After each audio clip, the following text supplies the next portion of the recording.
securing a broken border was awful. What's next? Here's what's next. The Commander-in-Chief, Joe Biden, needs to wake up and do something about a broken border. It's his job, above all others, to secure the nation. Here's what we learned this week in Judiciary. The director of the FBI said, when asked about blinking lights threats, "I see blinking lights everywhere I turn." Since October the 7th, now people need to understand that what happened to Israel affects you too. Now we've all chosen, Republicans and Democrats, to support Israel because we need to. Hamas would kill all of us if they could. We need to be behind our friends in Israel. What does that mean for us? The threat level has gone to a whole other level since October the 7th. Post-October the 7th, a veritable rogues gallery of terrorist organizations are calling for attacks against us. So what does that mean? The people who want to destroy Israel are trying to pay us back for helping Israel. President Biden, you don't need to negotiate with any of us. You have the ability as president to stop this problem now if you choose to use the law that is available to you. Why is the border so broken? Because the policy choices of President Biden are not working. Next. I've never seen a time when all the threats, or so many of the threats, are all elevated at exactly the same time. Next.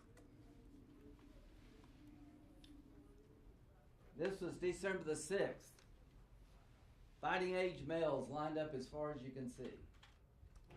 Bottom line is, we're urging the president to get involved and fix this problem. Senator Murphy's a fine fellow, but it's never going to happen as long as Senator Schumer is in charge of these negotiations. We're going to have to get the President of the United States involved. He owes it to the American people to fix a broken border. And when I say broken, what do I mean? I mean really broken. In the last 4 days, we've had 40,000 illegal crossings. 2 days ago was the highest on record. We're averaging, for the last 7 days, 9,400 people. We're on track to 3.6 million this year alone, 6 million up to date since he's been president. Larger than 21 states. The threat levels that are an all-time high, the illegal crossings into our country at an all-time high, and my Democratic colleagues are saying, what do we get to secure the border? You get a safer country. You're not going to get legalization of illegal immigrants in this deal. This is about securing our border so we can then help our allies. I'm going to turn it over to my colleagues. But this I cannot and I will not do. I will not go back to South Carolina and try to explain why I helped Ukraine, Taiwan, and Israel and did nothing to secure our own border. I will help all of our allies, but we got to help ourselves first. Again, you don't need to change the law for this to stop. You need the president to use the tools available and change his policies. President Biden had a goal to prove to the American people he was not Donald Trump when it came to immigration and border policy. You have exceeded beyond your wildest imagination. How many Americans would love to have the border secured like President Trump was able to do it? You can do it. You have to want to do it. You have to choose to do it. So these negotiations need to change. The President of the United States should be involved. He is responsible for this situation more than any member of the House and the Senate. He is the Commander-in-Chief. And when it comes to securing our border, our Commander-in-Chief, Joe Biden, is AWOL. Senator Grassley. Like Senator Graham, my constituents asked, when are you going to do something about the border? As Senator Graham said, it's already against the law to enter our country without our permission. We passed those laws and they've been on the books for a long period of time. In turn, the president is the enforcer of the laws, and he has decided not to enforce these laws because he believes in an open border. And this has brought about a national security problem when you read regularly about 169 people on the terrorist watch list that have entered the country, and those are the ones we know about because they're on record. And what I don't get about this whole thing is if you're on the terrorist watch list, you never get on an airplane to come into the United States. So how can you fly to Mexico or however you want to get to Mexico, be on the terrorist watch list, and get into this country without being denied the same way you would be if you wanted to get on an airplane? So we have to do something about this, and it's up to the presidents to do it, but we need some policy changes. That's what this debate is all about. I'm really glad that all the people up here with me and people that aren't up here with me, 1 week after October 7th, we sent a letter to the President of the United States warning him about the fact that there could be, because of what happened in Israel, terrorist attacks within the United States. I don't know whether he took that very seriously or not, but we know that we expected this to happen from the people that are on the terrorist watch list. We must secure the border. It's one of the top 3 things that the voters of this country are interested in. It's common sense. It's the law. The President of the United States, just like we have taken an oath to uphold the Constitution, and the President isn't doing that. Thanks, Senator. We're gonna do this by half your length. We have you by half an inch. Thanks, Lindsay, and thanks for your leadership. What yesterday's vote should have made clear is that Republicans are dead serious about solving Biden's border crisis as part of the national security, part and parcel of the national security debate that we're having on the floor of the Senate right now. And as Lindsay pointed out, this was a policy choice. This administration made a clear choice when they took office to completely abandon and do away with the policies of the previous administration that were working at our southern border. So much so now that you have even people like Jay Johnson, who was the Homeland Security Department Secretary under President Obama, said at the time that 1,000 people a day would overwhelm the system, and that he couldn't even imagine what 4,000 a day would look like. Well, now we're triple that. 10 to 12,000 people a day these last few days are just absolutely overwhelming our system, and this is a huge national security crisis for our country, which Republicans are, as I said, dead set on solving. And we have put forward proposals that are meaningful and real and serious and at getting at our border crisis. So far, Democrats have resisted. This president and Democrats here in the Senate have to get serious about fixing this, or not only are we going to continue to face a major crisis, a national security crisis at our southern border, but we're not going to be able to deal with the other national security threats that we face around the world. The lights are blinking red. That's what Chris Wray said. The lights are blinking everywhere I turn. If that isn't a warning, I don't know what is. You got people pouring across that border every day, some of whom are on the terrorist watch list. This problem has to be solved. It's got to be solved now, and the Democrats need to get serious about working with us to make that happen. Well, it looks like we've finally gotten President Biden's attention. 7 million migrants across our borders since he became president. 1.7 million gotaways, people evading law enforcement, up to who knows what. We know how many people were stopped on the terrorist watch list that Border Patrol intercepted, but we have no idea of the number of people who are on that watch list, who are among those 1.7 million gotaways. And there's another number, 108,000. That's the number of Americans who died of drug overdoses, including fentanyl poisoning, last year alone. Fentanyl comes from Mexico. The precursors come from China. And they're made to look like something relatively innocuous. And I've been to 6 different high schools where parents are grieving having lost their child to fentanyl poisoning. This is the #1 cause of death for Americans between the age of 18 and 45. Another number I'll mention is 300,000. That's the number of unaccompanied children who've been placed with sponsors in the interior of the United States that the administration has lost track of. They can't tell you whether these children are going to school, whether they're being sex trafficked, whether they're being forced into labor, involuntary servitude. They don't know, and obviously they don't care. So those numbers I mentioned to you, President Biden has been unmoved to work with us to try to come up with a solution. But now we found something that provides us the opportunity to force the administration to do something that they have been unwilling to do until this point. And we intend to do everything we can to make sure that these policies are put in place to stem the flow of illegal immigration in our country, along with all the other problems that go along with it. Legal immigration has been one of the greatest blessings that this country has ever experienced.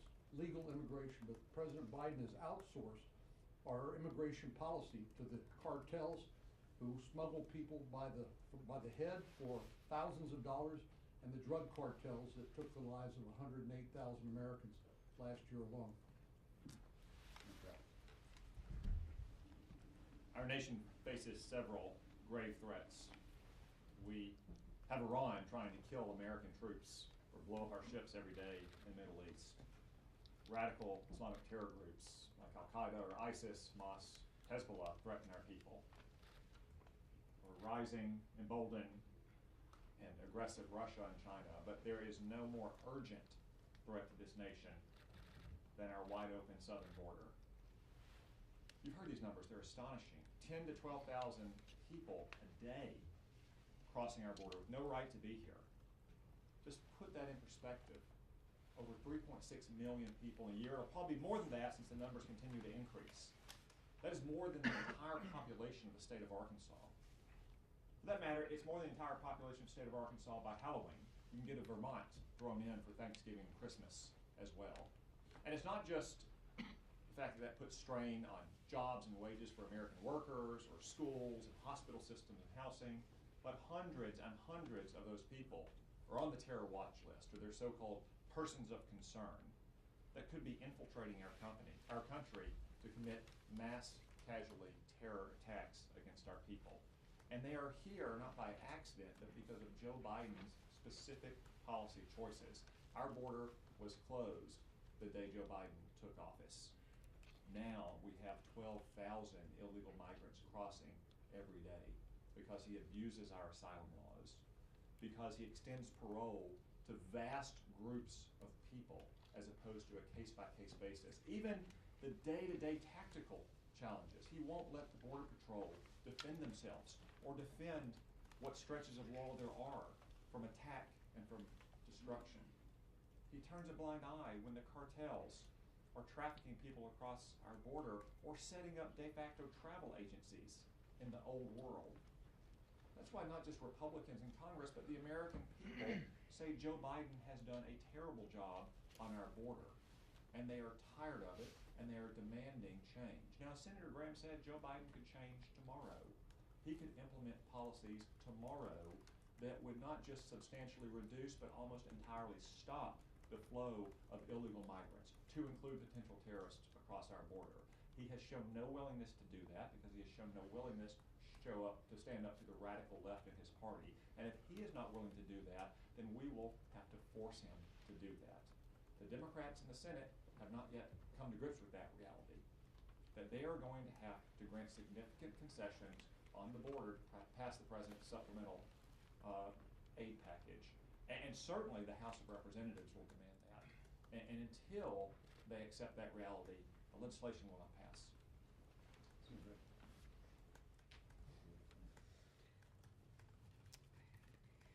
Senator Graham, thank you for hosting this. Thank you for continuing to bring attention to this. And thank you to all the gentlemen behind me who continue to work diligently to actually secure our border. That's what the American people deserve. But unfortunately, Joe Biden refuses to give that to them. You know, when we look at this emergency supplemental, when we look at this national security supplemental, when we look at what Joe Biden sent us, he put money for the border in there. But do you know what that was? It was stuff that continues to facilitate the mass migration that we see across our border. It was yet more of a magnet to draw more and more people here. Now I want to tell you who benefits from that, because we have both a national security and a humanitarian crisis on our border. The liberal media has decided to turn a blind eye to the fact that women are being raped on our border, that children are being recycled on our border, that we have laws that allow that to happen, and actually that's what some of these children are going through. Guys, when are you gonna actually call it like it is and not like the liberal left wants you to? The reality is these policies are inhumane. You look at the national security threat of this. Y'all, we've gone through a week where we had 10,000 come over the border, 10,000 come over the border, 12,000, an all-time high. And to what Senator Thune said, Secretary Jay Johnson under President Obama said 1,000 a day would be a crisis. We're hitting 12. We must secure our border for the safety and security of the American people. I don't want to sit across from another mama who lost their child to fentanyl poisoning. You know, I don't want to look out and see the travesty that occurs as a result of this. And at the end of the day, when we're putting policies in place to ensure that we have national security, the first among all of these must be the border. And y'all need to wake up, because Senator Graham asked the questions yesterday. He asked Director Wray about this. He said, I've never seen a time, this is the response, Director Wray, I've never seen a time where all the threats, or so many of the threats, are all elevated at exactly the same time. He followed up with, I see blinking lights everywhere I turn. He said a heightened threat environment from foreign terrorist organizations, and obviously the ability to exploit ports of entry, including our southwest border. Senate Democrats and President Joe Biden are putting the American people last. We need to make sure we create deterrence. We need to make sure we create safety, and we must do more for the people here at home. They deserve it, and that is exactly what we are going to continue to fight for. Actually, I want to start by thanking Senator James Langford, who you all know is on point for negotiating with our colleagues on the other side of the aisle for the work he's doing, and my colleagues here who are also having discussions trying to get to a good outcome. I also want to thank Border Patrol and Customs agents whose morale is at an all-time low. They know that they're overrun. They're dreading going to work every day because they know they're not going to succeed at their mission. This president could end this crisis right now without a single bill being passed. We know he's not going to do that, but we know it can be done because Trump did. This president also knows that the likely nominee for the Republican Party, and many people think the likely president to be sworn in next January, is Donald J. Trump. He said on his first day he was going to shut down the border, and I think he means it, and I hope that he would. But you know who's listening to that right now? It's the cartels. And if you don't think that they're going to ramp up their advertising and try to double the flows that are already 4 times the Trump era flows, then you're crazy. And that's exactly why President Trump's willing to go further, because he knows he's already got a political problem and it's going to get a lot worse. But let's not talk about the politics where he's already losing. Let's talk about the threat. I'll leave you with this, and I really haven't seen much attention paid to this, but the last time I went to the border at about 1 a.m., I stood on the Rio Grande River, right maybe about 5 or 6 feet shy of a fluorescent arrow, with coyotes across the river saying, "We're coming." Now, what they meant by that is they're going to send about 50 people over, so Border Patrol will be engaged so that they can bring fentanyl or illicit materials across the border, because we simply don't have enough border agents on patrol. They said, "We are coming."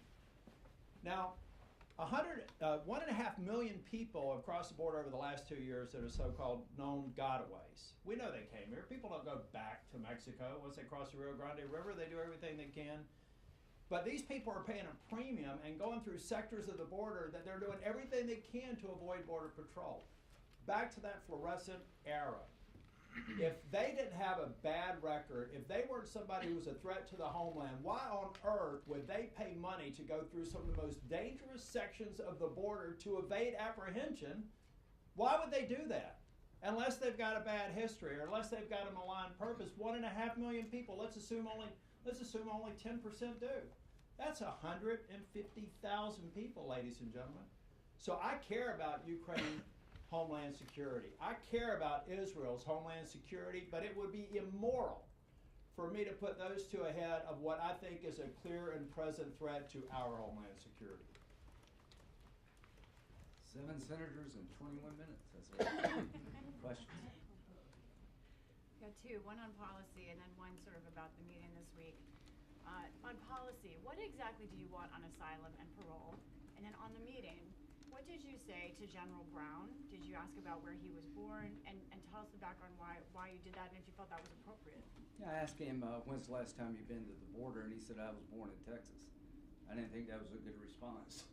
You know, I like General Brown. You know, he's a great guy. I've got nothing against General Brown.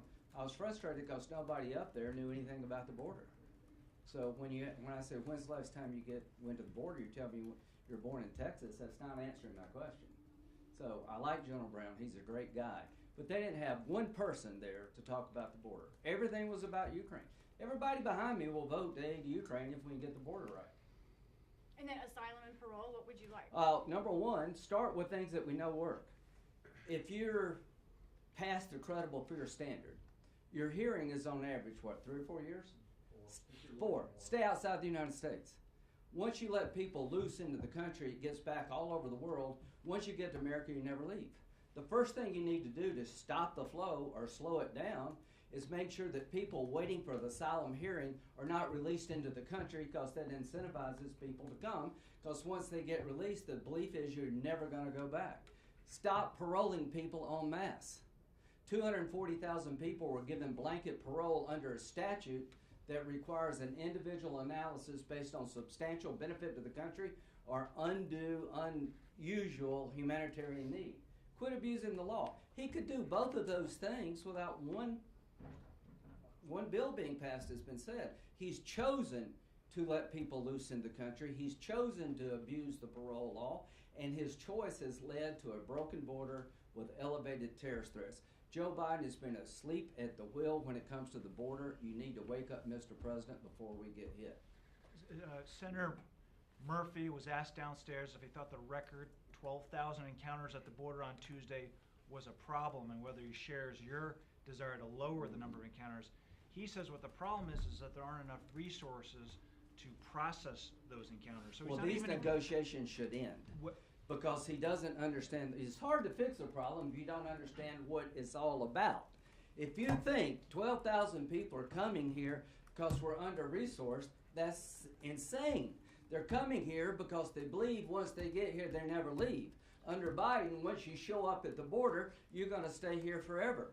Catch and release is why they're coming, Chris. It's not about resources. The policy choices of allowing everybody to apply for asylum to stay in the country to wait for a hearing 4 years from now has led to a surge at the border. Parole is being abused. It is about policy choices, not about resources. Well, and to be fair, the president's supplemental request was the president's supplemental request was funding to address the symptoms. The symptoms are a New York mayor saying it's out of control. Chicago is saying they've had too many people sleeping in tents in cold conditions. He was there to actually request money to address the symptom. We're here to fix the problem. And just to follow up, is DACA amnesty in exchange for some policy? Nothing to incentivize more illegal immigrants. I can't think of a worse idea than to give people legal status. DACA? Right now, legalizing people incentivize more people to come. Maybe I'll be in the next wave of DACA. No legalization. Secure the border to get money for Ukraine, to get money for Israel, and to help Taiwan. Secure the border before we get attacked. Secure the border before the next terrorist attack happens. Yes. The director of the FBI said since October the 7th, a rogues gallery of terrorist groups are urging their members and people who are sympathetic to their cause to attack America. What do you get? You get a safer country. Senator, two questions.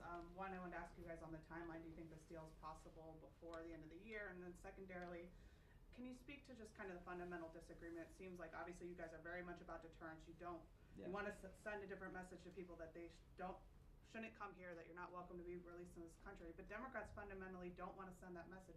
They don't want to tell migrants they're not welcome here. They don't want to say you have to stay in these home countries and wait years. I agree with you. So how do you get past that fundamental ideology? They got to change their messaging, or we're not going to survive as a nation. Here's what I tell my Democratic colleagues: you want to please people that literally want the border to stay open in an unlimited fashion. 76% of Americans would like to see the border secured. It's like pulling teeth talking to these guys. What do I get? How can I sell this to my caucus? Here's what you need to sell to your caucus on your watch, on the Biden administration's watch. The largest amount of legal crossing is occurring daily. We're on track to 10 million legal immigrants in 4 years of the Biden administration. The threats to the country are at an all-time high. What do you get? You get a secure nation if you work with us. On the timeline, can you talk about, I mean, if you think that these talks are failing, Talk about if you think the talks are failing, is there any practical ability for you to pass something by the end of the year? I don't think the talks are failing. There are conversations going on right now, and I'm hopeful they're going to produce a result. But that happens only if the Democrats get serious. And as has been pointed out, I mean, the Democrat mayor of New York, Eric Adams, is in town today, meeting with Chuck Schumer, and talking about what I'm sure he's been sharing publicly, and that is that this crisis is creating huge problems for him in New York, having to cut education funding, having to close libraries, having to freeze hiring police force. I mean, this has real consequences, not just for border communities, but for communities all across this country. So it's got to be dealt with, it's got to be fixed, and I think the vote yesterday, if nothing else, sent a loud and clear message to the Democrats that that's the case. Now, the White House is going to have to engage, particularly if Senate Democrats are unwilling to do what we're suggesting be done. But this isn't a money issue. You can't throw money at it. This requires changes in policy that change the signals that we're sending to people who are coming across the border illegally, and the magnets that are out there that keep pulling them. And that's what Senator Langford and others are trying to accomplish. One last question. Senator, you mentioned that you wanted the president to get involved. Yes. Would you consider policy changes through executive action instead of the legislative changes? Well, number one, that's a really good question. Mr. President, you may not know it, but you could actually fix this without any of us doing anything. You could go back to the policy of making people wait outside the country for their hearing, which is 4 years away. And here's what I know works. You're not going to pay $10,000 or $50,000 to get to the United States to remain in Mexico for 4 or 5 years. That's why people stopped.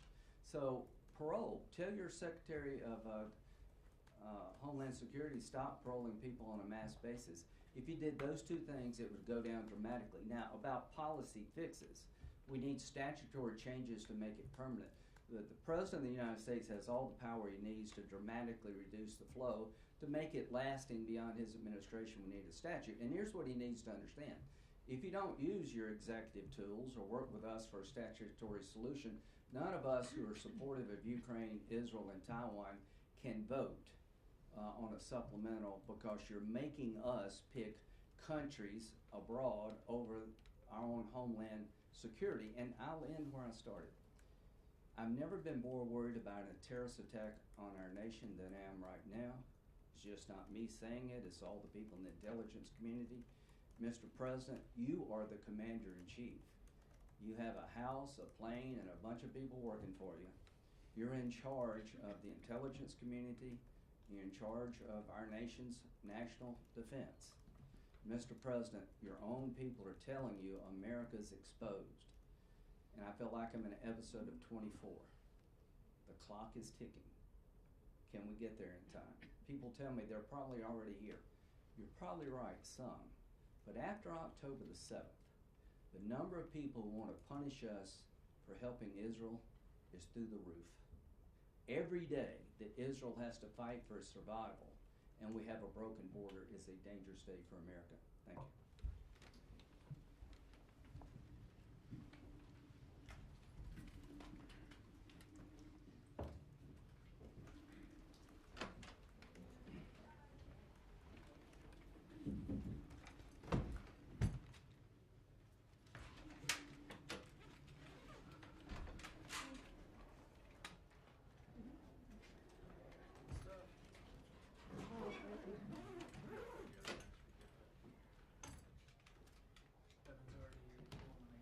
Tastes like or is?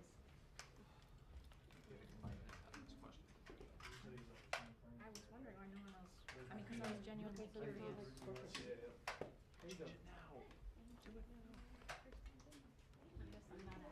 Yes, they do. It's kosher. I want some coffee.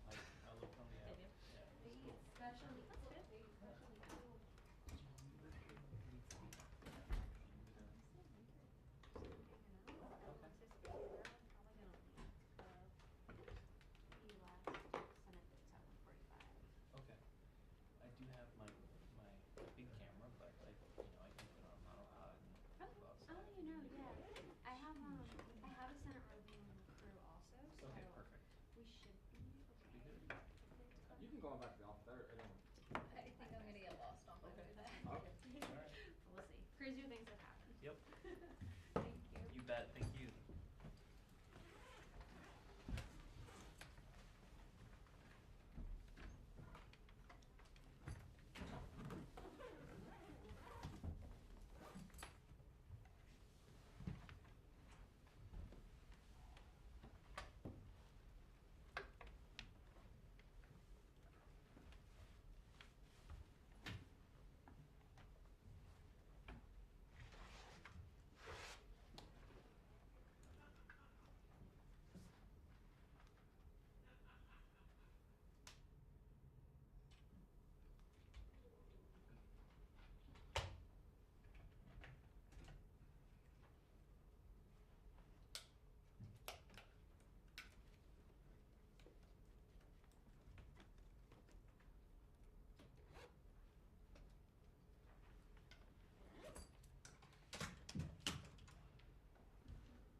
We'll go at this